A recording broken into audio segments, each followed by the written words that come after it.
बिस्मिल्लाहिर्रहमानिर्रहीम। अस्सलाम वालेकुम नादरीन, आप यूट्यूब और फेसबुक चैनल देख रहे हैं। मैं राना उज़ैर हूँ। नदरकम पाकिस्तान की सियासत में फैसला कुन और सुपर ओवर का खेल जारी है, क्योंकि पूरे का पूरा निज़ाम इस वक्त इमरान खान के सामने सरेंडर कर चुका है। और इस वक्त सरेंडर करने का मतलब ये है कि उस शख्स को कहा यह जा रहा है कि हम तुम्हें निशाने ब्रत बना देंगे, तुम पाकिस्तान की सियासत से छोड़ो और मुल्क छोड़ कर यहाँ से चले जाओ। यानी कि इस कदर इस शख्स का खौफ पड़ चुका है। तो जब तमाम के तमाम इनकी कार्रवाइयां जो हैं वो ख़त्म हो चुकी हैं, धरे के धरे रह चुके हैं प्लान्स, तो इस सब के बाद आज बाकायदा तौर पर अडयाला जेल से जानबूझकर इमरान खान के सेल की एक झलक सामने आई है, जिसने आज सबको हिलाकर रख दिया है। इमरान खान साहब के साथ किस तरह से अडयाला जेल में उनको रखा गया है, कमरा कौन सा है, क्या सारे मामला हैं, वो तमाम तर डिटेल्स आपके सामने बमा हकाइक और बमा सबूत रखूंगा। और फिर जनाब नवाज शरीफ साहब जो हैं उनके हवाले से भी आज हमने बात कर लेनी है। कुछ अहम तरीन ब्रेकिंग न्यूज़ और कुछ अहम तरीन खबरें हैं कि वो भी अपनी महबूबा के साथ एक नौजवान लड़की के साथ शर्मनाक हरकतें करते हुए पाए गए हैं। अब ये सारा मामला क्या है, किस तरह से अपनी मुलाजमा को जिनसी हिरासा करने की कोशिशें की गई, मरियम नवाज ने उस पर क्या कुछ किया, ये तमाम तर डिटेल्स आपके सामने रखूंगा। पहली बार पाकिस्तान का मीडिया इस पर बात नहीं कर रहा, लेकिन आज मैं जो खबरें आप तक पहुंचाऊंगा वो जनाब मीडिया उस पर बात नहीं कर रहा होगा। वीडियो ने आज सबको नंगा कर दिया है, वो तमाम तर डिटेल्स हैं। और फिर जनाब मरियम नवाज जो हैं वो जनरल आसिम मुनीर के पांव पड़ गई हैं, और किस तरह से आज माफियां तलाफियां होती रही हैं, वो तमाम तर तफसीलात वो भी आपके सामने रखनी है। लेकिन अगर आपने चैनल को सब्सक्राइब नहीं किया, चैनल को आपने सब्सक्राइब कर लें, बेल आइकन को दबा दें, आने वाली तमाम तर अपडेट्स आपकी खिदमत में बर वक्त पेश होती रहे। नादरकाम 9 मई की आड़ में पाकिस्तान तहरीक इंसाफ के खिलाफ जो कुछ हो रहा है उसकी जिम्मेदार पाकिस्तान की इस्टेब्लिशमेंट है, क्योंकि ये जावेद चौधरी साहब पहले ये बात कर चुके थे कि रियासत पाकिस्तान में रियासत की जब बात हो रही हो तो इट मीन्स के पाकिस्तान के जो ताकतवर हल्के हैं, जो इदारे हैं, जो इस्टेब्लिशमेंट है, वो ये फैसला कर चुकी है कि जनाब अब पाकिस्तान के तहरीक इंसाफ के लोगों को गिरफ्तार नहीं करना बल्कि अगवा करना है। अब उनको मिसिंग पर्सन बना देना है कि जावेद चौधरी साहब ने ये बहुत बड़ा दावा किया था और इस पर इदारे की जानिब से किसी भी किस्म की कोई तरदीद सामने नहीं आई थी। ना जावेद चौधरी को नंगा किया गया था, ना जावेद चौधरी को उठाया गया था, ना उनका सॉफ्टवेयर अपडेट किया गया था, जिस तरह के अल्फाज ये लोग हमारे लिए इस्तेमाल करते हैं कि तुम्हारा सॉफ्टवेयर अपडेट हो गया है। जावेद चौधरी का सॉफ्टवेयर इन लोगों ने अपडेट फिर नहीं किया, लेकिन जब वो चूंकि सारी चीज़ें दुरुस्त थी, वो सारा कुछ पाकिस्तान तहरीक इंसाफ के लोगों के साथ हो रहा था।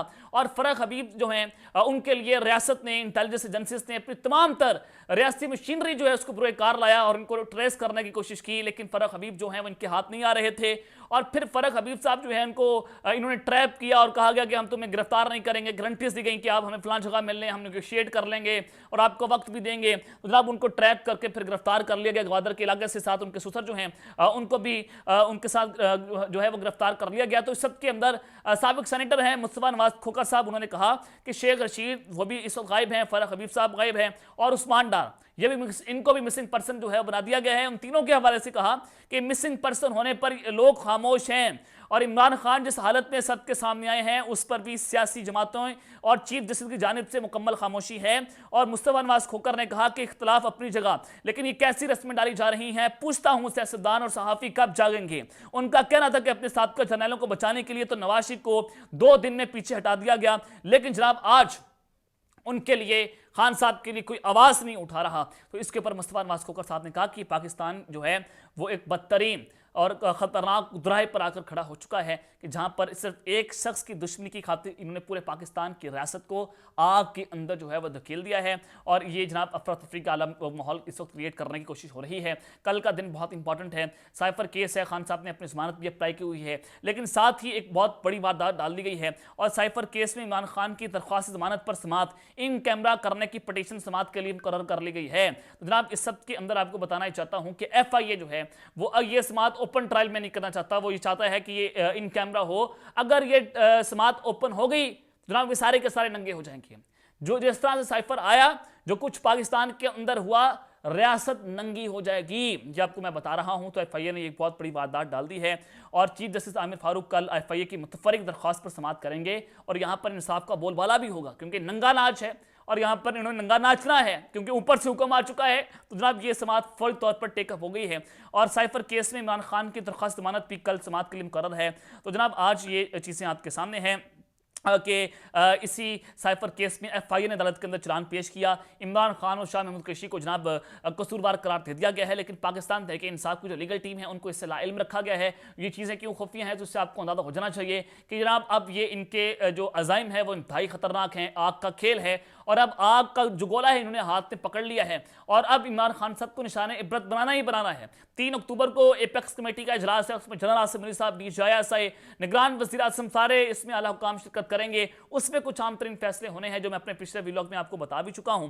लेकिन जनाब मैं आपको जहां पर जो बड़ी इस वक्त खबर देना चाहता हूं कि मरियम नवाज जो है वो जनरल आसिम मलिक साहब के पांव पड़ गई हैं और ये किस तरह से पांव पड़ी हैं ये भी आपके सामने आपको बता देता हूं। जनाब सबसे पहले तो आज 6 बजे शादरा के अंदर जलसा होना था। तमाम ग्राउंड्स को छोड़कर एक गली का इंतखाब किया गया जहां पर 2 बंदे खड़े हो जाएं, एक गाड़ी या एक मोटरसाइकिल जो है वो नहीं गुजर सकता। एक छोटी सी गली में मरियम नवाज साहिबा ने वहां पर जलसा किया। चले मान लिया वो जलसा गली के अंदर इन्होंने करवा लिया। अब जलसा हुआ और जलसे 6 बजे जलसा था और 2 घंटे ताखीर के बाद ये जलसा शुरू हुआ ताकि लोग ज्यादा से ज्यादा इकट्ठे हो जाएं। लोगों के इकट्ठे होने का वेट किया गया। जैसी रात होती है 8 बजे मरियम नवाज आती हैं और 15 से 20 मिनट के अंदर अंदर वो जलसा खत्म हो गया। तो जनाब ये आपके सामने है वो जलसे का अहवाल है कि मरियम नवाज ने मुख्तसर तकरीर की। 20 मिनट से भी कम का वक्त उन्होंने लिया, तकरीबन 5-10 मिनट उनकी तकरीर होती है और उन्होंने ना जनरल बाजवा का जिक्र किया, ना उन्होंने जनाब जनरल फैज हमीद का जिक्र किया। जनरल बाजवा और जनरल फैज हमीद को कौमी मुजरिम कहते हैं कि हम इनसे इत्तेसाब लेंगे, हम कानून के कटहरे में लाकर खड़ा करेंगे। ना आज इंतखाबी नारा मरियम नवाज ने कौम को दिया, ना उन्होंने मुस्तकबिल का रोड मैप कौम को दिया। और मैंने आपको बता दिया था कि गुजरावाला में जो शहबाज शरीफ साहब की अहम तरीन मीटिंग हुई है अहम तरीन लोगों से, उसमें पैगाम दिया गया है कि नवाज शरीफ साहब हाथ खुला रख लें, नहीं तो जनाब उनको पहले जैसे जहाज में बांध कर फेंका गया था और उनकी रस्सी जो है वो नहीं खुलेगी। और फिर भागे भागे शहबाज जो हैं वो एक दिन के अंदर जनाब वो लंदन भाग जाते हैं और अपने भाई को जाकर जो है वो वहाँ से जनाब ये पैगाम देते हैं कि जनाब इस्टेब्लिशमेंट आपको ये पैगाम दे रही है। तो उसके फौरी बाद नवाज शरीफ साहब जो हैं वो जनरल बाजवा और जनरल फैज का जो मामला है वो अल्लाह पर छोड़ देते हैं। तो आज यही मामला मरियम नवाज ने अल्लाह पर छोड़ दिया है। तो इट मीन्स कि इससे अंदाजा हो गया है कि जिस तरह से लंबे लेट कर बूट चाट रहे हैं और जनाब ये उन्होंने सरेंडर कर दिया है सिर्फ इक़्तिदार की खातिर। आज मरियम नवाज ने कोई इस्टेब्लिशमेंट को जनाब उन्होंने टॉर्चर नहीं किया, कोई तंग नहीं किया, कोई उनके बारे में बात नहीं की, ना बाजवा के बारे में, ना फैज के बारे में। तो जनाब इससे आपको अंदाजा हो जाना चाहिए कि अब जो रियासत है वो मुकम्मल तौर पर किस सूरत कारी कर रही है। ना सिर्फ रियासत कर रही है बल्कि रियासत को मरियम नवाज और दीगर जो नवाज साहब हैं कि जनाब इनके मुकम्मल तौर पर बूट पॉलिश कर रहे हैं और ये सारे के सारा डील का नतीजा है। लेकिन आपने एक चीज़ तो देख ली है कि आज मरियम नवाज जो है वो जिस तरह से एक्सपोज हो गई कि आज अगर ये गली का जलसा एक्सपोज हो गया है तो ये मीनार पाकिस्तान जो है कैसे भर सकेंगे। जनाब ये अब तक का एक बहुत बड़ा सवाल है जिसने पाकिस्तान मुस्लिम लीग नवाज के दीवार जो है वो जनाब हिलाकर रख दिए हैं। अब अडयाला जेल से इमरान खान साहब की पहली झलक जो है वो भी सामने आ गई है जिसने आज सबको हिलाकर रख दिया है। मैं आपको ये खबरें दे रहा हूँ कि अडयाला जेल में इमरान खान साहब को एक बड़े छोटे सेल के अंदर रखा गया है। उसमें ना सूरज की रोशनी पहुंच सकती है, वही एंकर इमरान रियाज टाइप इमरान खान पर टॉर्चर किया जा रहा है, 3rd डिग्री टॉर्चर है। और फिर ना वहाँ पर सूरज की रोशनी, ना चांद, ना टाइम आप देख सकते हैं, कोई वहाँ पर कोई बंदा किसी को फड़कने की इजाज़त नहीं है। हर किस्म की सूर्यात से इमरान खान साहब को महफूज जो है वो महरूब रखा गया है। और साबिक वज़ीर-ए-आज़म के साथ इस तरह का बदतर सलूक ये क्यों किया जा रहा है? ये सिर्फ इस वजह से किया जा रहा है कि इमरान खान साहब डील नहीं कर रहे, उनको ब्लैकमेल किया जा रहा है, उनको डराया जा रहा है कि अगर आपने डील ना की तो जनाब आपका यह हशर होगा।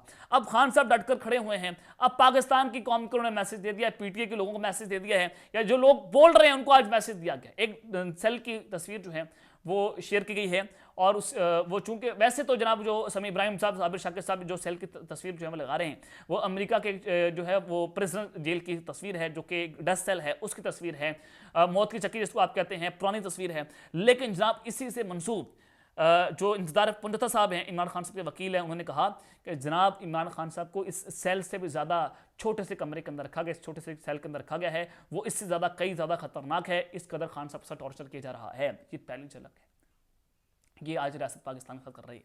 अब इसका हिसाब कौन देगा? खान साहब के साथ सारा कुछ किया जा रहा है, उसको सदा इस वजह से दी जा रही है कि उसने पाकिस्तान जिंदाबाद का नारा लगाया। उसको सदा इस वजह से मिल रही है कि वो डील नहीं कर रहा, वो पाकिस्तान छोड़कर नहीं जा रहा। उसने जनाब मरना कबूल कर लेगा। मैं जितना इमरान खान को जानता हूं वो मरना कबूल कर लेगा, वो गुलामी कबूल नहीं करेगा। तो इस वजह से खान साहब के साथ ये सारा कुछ किया जा रहा है। अब जनाब नवाज शरीफ साहब जो हैं वो किस तरह से अपनी मुलाजमा को हिरासत करते हैं, लड़की से शर्मनाक हरकतें, वीडियो जो ने सब आज सबको नंगा कर दिया। ये सारा माजरा और मामला क्या है ये भी आपके सामने मैं रख देता हूँ। जनाब सबसे पहले तो परवेज रशीद साहब जो हैं उनकी आज उन्होंने एक व्हाट्सएप स्टेटस लगाया अब पहले भी इनके वीडियो जो है वो लीक हुई थी, वीडियो कॉल किसी ये एक नामहरम लड़की के साथ कर रहे थे और गंदी हरकतें कर रहे थे, वो भी आपके सामने था। तो परवेज़ रशीद साहब ने आज अपने स्टेटस पर गलती से अपनी गंदी वीडियो जो है उसको शेयर कर दिया। उसके बाद सदीक जान साहब ने भी ट्वीट किया और बहुत सारे वो ट्वीट स्क्रीनशॉट्स उनके वायरल हो गए कि इन्होंने अपने स्टेटस पर तस्वीर लगाई और सहाफ़ियों तक पहुंची, उन्होंने स्क्रीनशॉट ले लिए कि परवेज़ रशीद साहब को क्या हो गया है कि अपनी ही तस्वीर और वीडियोस जो हैं वो स्टेटस पर लगा रहे हैं। और उसके बाद परवेज़ रशीद साहब ने उसकी तरदीद कर दी कि मैंने ऐसा कुछ नहीं किया, हालांकि वो चीज़ें जो हैं वो उनकी चल रही थी और वो स्टेटस भी जेन्युइन थे, वो ऑथेंटिक थे। लेकिन जनाब नवाज शरीफ साहब जो हैं वो भी किसी से कम नहीं हैं और उनके भी रोमांस के चक्कर जो है वो आज सामने आए हैं और उनकी अपनी महबूबा के साथ कुछ वीडियोस हैं, वो ज़रा आपके सामने उसका जिक्र मैं कर लेता हूं। असदुल्ला खान साहब 92 न्यूज़ के सहाफ़ी हैं और उनको जनाब 92 न्यूज़ से निकाल दिया गया है और ये परसेप्शन है कि उनको निकालने में सबसे बड़ा अहम किरदार जो है वो नवाज शरीफ का है। असदुल्ला खान साहब ने एक बहुत अहम स्टोरी की है और वो स्टोरी नवाज शरीफ साहब के हवाले से है कि वो भी एक लड़की के दीवाने थे और ये 1992 की बात है जब वो इस मुल्क के वज़ीर आज़म थे। तो एक हाई जो प्रोफाइल डेलीगेशन है वो पाकिस्तान आया हुआ था और उस डेलीगेशन में जनाब सारे लोग चले गए, लेकिन वो लड़की जो है वहाँ पर रुक गई और नवाज शरीफ साहब उनको अक्सर मिलने मरी भी जाया करते थे। और तुर्की के वज़ीर आज़म पाकिस्तान आए थे और नवाज शरीफ साहब रास्ते के अंदर थे तो उस लड़की की कॉल आ गई कि जनाब मैं आपसे मिलना चाहती हूँ और अभी मिलना चाहती हूँ। तो नवाज शरीफ ने फौरी तौर पर गवर्नर को हुक्म दिया कि जनाब आप उनको रोकेंगे, वज़ीर आज़म जो हैं वो किसी अहम काम से चले गए हैं तो वो जल्दी आ जाते हैं। तो नवाज शरीफ साहब ने रास्ते में जनाब तुर्की के वज़ीर आज़म को सी ऑफ किया और वो चलकर उस लड़की के पास चले गए और इसी वजह से कर्नल जो हैं उनको भी जनाब इन्होंने नौकरी से निकालने की धमकियां दी थी क्योंकि वो भी उस लड़की को पसंद करते थे और उस लड़की का ताल्लुक जो है वो भारतीय खुफिया एजेंसी रॉ के साथ था। ये जनाब मैं आपको एक बहुत बड़ी खबर ब्रेक कर रहा हूँ। असदुल्ला खान साहब ने इस स्टोरी की है कि वो उनके इश्क में गिरफ्तार थे नवाज शरीफ साहब। एक स्टोरी तो उनकी ये है कि वो लड़की इंतहाई खूबसूरत थी तो उसके साथ नवाज शरीफ साहब ने ये काम किया और वो शादीशुदा थे। अब कलसूम नवाज साहिबा जो हैं अल्लाह ताला उनको जन्नत नसीब अता फरमाए, उनके मरने के बाद नवाज शरीफ साहब जो हैं वो अपनी एक मुलाजमा में दिलचस्पी रखना शुरू हो गए थे और वो 20-25 साल से उनके घर की मुलाजमा थी। मरीम नवाज को इस बात का जिक्र होता है कि बाबूजी जो हैं वो उनके साथ जो हैं वो अटैच हो रहे हैं, वो जनाब उनमें दिलचस्पी रख रहे हैं। तो मरीम नवाज साहिबा ने उस मुलाजमा को घर से निकाल दिया था। वो बार बार चिकती चलाती रही कि जनाब उसको क्यों निकाला गया है, लेकिन मुलाजमा बार बार सवाल करती रही कि मेरा क्या कसूर है, लेकिन मरीम नवाज साहिबा ने उसको भी घर से निकाल दिया था। तो अपने बाप का उसको भी पता चल गया। तो जनाब फिर नवाज शरीफ साहब ने असदुल्ला खान साहब से रब्ता किया कि आप ज्यादती कर रहे हैं और फिर जनाब उन्होंने कहा कि मैं किसी और एपिसोड पर बात नहीं करना चाहता, लेकिन बहुत सारी एपिसोड्स हैं नवाज शरीफ साहब के हवाले से जिस पर बात की जा सकती है, लेकिन फिर असदुल्ला खान साहब जो हम रुक गए हैं। लेकिन ये डिटेल्स हैं जो मैंने आपके सामने रखी हैं, अब तक लेते हैं। अपना ख्याल रखिएगा और इस तरह का अपना ख्याल रखने लाने के बाद पाकिस्तान जिंदाबाद।